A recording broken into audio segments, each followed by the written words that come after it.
الجو ده مش عايز سجاد خالص. قررت اليوم ده اصحى الم البيت كده من السجاد كله، واعمل تنظيفة عميقة للصالة وللركنة. ما ينفعش الا كده بصراحة يا بنات. والخطوة دي بالذات كنت مأجلاها. كنت بعمل الترويق اليوم اللي هو العادي يعني كده، وشايفة الدنيا حواليا نظيفة، بس احنا اصلا انا على طول سايبة الشباك مفتوح ومفتحة الشبابيك بتاعة البيت، لان الجو حرفيا نار.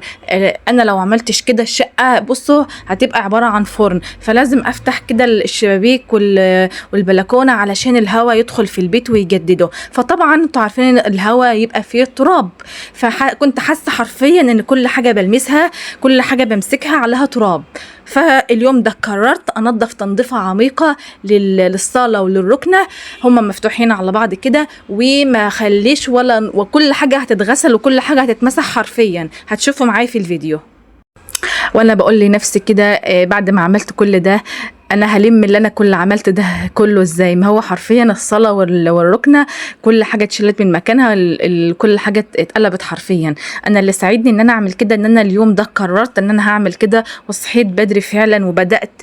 وانا حتى بخلع الخداديات من الكسوة بتاعت الخداديات ديت منها، عشان كده المهم واغسلهم.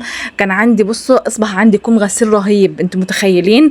غير بقى ان كان في هدوم برضو محتاجة تتغسل، فخلعتهم كده وقلت لهم تعالوا يلا كده ما اطلعكم في الشمس كده تتهووا وتتشمسوا، محتاجين جدا يعني. كانوا بيقولوا لي ارجوك طلعينا بقى في الشمس. وبعدين دخلت بقى تاني عشان اكمل واشوف بقيه المهمه الجباره اللي احنا هنعملها ان شاء الله. كنت بقول لكم ان اللي ساعدني ان انا صحيت بدري اليوم ده وقررت اعمل كده، هو قرار انا خدت قرار ان انا هعمل كده خلاص، ما عدتش هاجلها تاني، ولا هقول لما الوقت المناسب يجي او لما اليوم المناسب يجي. بس قمت بقى لميت كل حاجه، وزي ما انتوا شايفين لما لميت اصلا بلمها كده بالتراب، ان انا فرشه حاجات على الركن. هتسالوا اكيد هتسالوا انت فرشه الحاجات دي ليه؟ هقول لكم دلوقتي. وبعدين بدات الم كل حاجه. في الاول لميت كل حاجه، انت عارفه انت اللي هو ايه، دخلت كده 10 دقايق وربع ساعه لميت كل الكركبه. بعد كده لميت كل الفرش كله، يعني خطوه خطوه على الجنبين على الصاله والركنه. وبعد كده لميت بقى ايه السجاد، علشان الدنيا لما تروق حواليك تعرفي بقى تشيل التراب، وتعرفي بقى ايه تمسحي وتنضفي كويس. النظافة دي ماشي، النظافة راحة والنظافة كل حاجة حلوة، بس أنا بقى اللي بنظف عشان أحب البيت يبقى شكله نظيف. لما البيت يبقى شكله نظيف اللي هيحصل؟ هحس إن أنا مرتاحة وعارفة استمتع بيومي، عارفة أقعد في مكان نظيف، عارفة أفكر كده. ليه برضو؟ علشان البيت ده هو السكن، هو الراحة. طب أنا لو ما عملتش كده هحس بتقصير شديد، يعني هحس بتأنيب ضمير، هحس بذنب. ليه؟ لان انت حاسه او انت عارفه ان البيت ده مسؤوليتك. فمن هنا اجت بقى ايه الحمل والضغط اللي عليكي، وان انت لو ما عملتيش المهمه دي واجلتيها انت برضو في الاخر هتعمليها، بس هتعمليها بقى الدبل، المجهود هيكون مضاعف ومتراكم عليكي. فلما تكوني عندك مهمه صغيره اعمليها، ابدأي بيها. تمام. بعد كده بقى شوفوا معايا كده، طلعت برضو، قالوا لي طلعوني في الشمس، وقمت مطلعهم في الشمس كده يتهووا وتشمسوا. يا سلام على الشمس وتهوية الفرش كده في الشمس. بعد كده جينا بقى للترابيزه دي، كل حاجه في ايدينا بنحطها على الترابيزه دي، والتراب بصوا زي ما يكون كده عليها ايه مغناطيس بيلقط التراب. والله ببقى لسه مسحها تاني يوم بتلاقي عليها تراب. يعني انا بتهيألي ان دي الترابيزه دي انا بختبر بيها البيت يعني الصاله محتاجه تتمسح او تتكنس ولا لا. لما بلاقي عليها تراب بقول اكيد كل حته في الشقه فيها تراب. زي ما قلت لكم ان انا بسيب البلكونه مفتوحه عشان تسحب ايه هوا في الشقه. فهي مسحتها كده من التراب ونظفتها الحمد لله.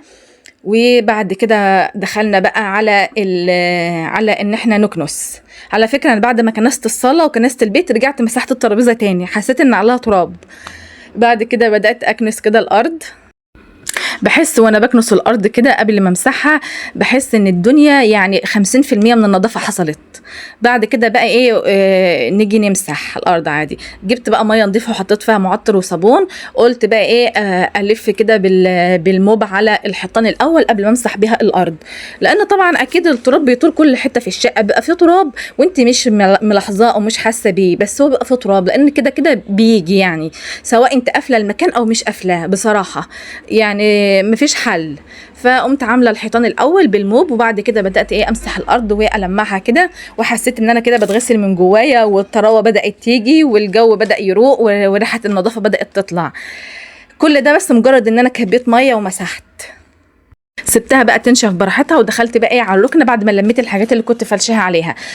هي طبعا كانت مفروشه وكانت متغطيه، بس برضو التراب وصل لها. عملت ايه؟ جبت بقى طبق كده فيه شويه ميه سخنه، على معطر، على برسيل، على منظفات يعني من الموجود عندك.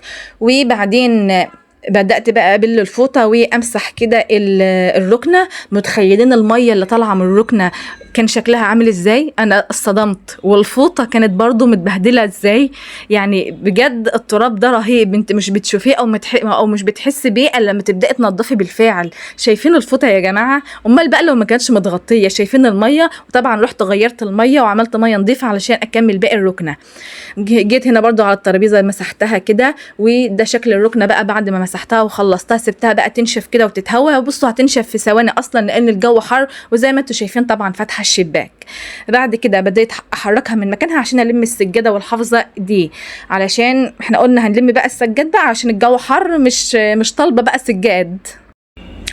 هو بصوا انا تعبت لان هو كان مجهود كبير، لان انا عملت كل ده في يوم واحد، وعملت كله ورا بعضه.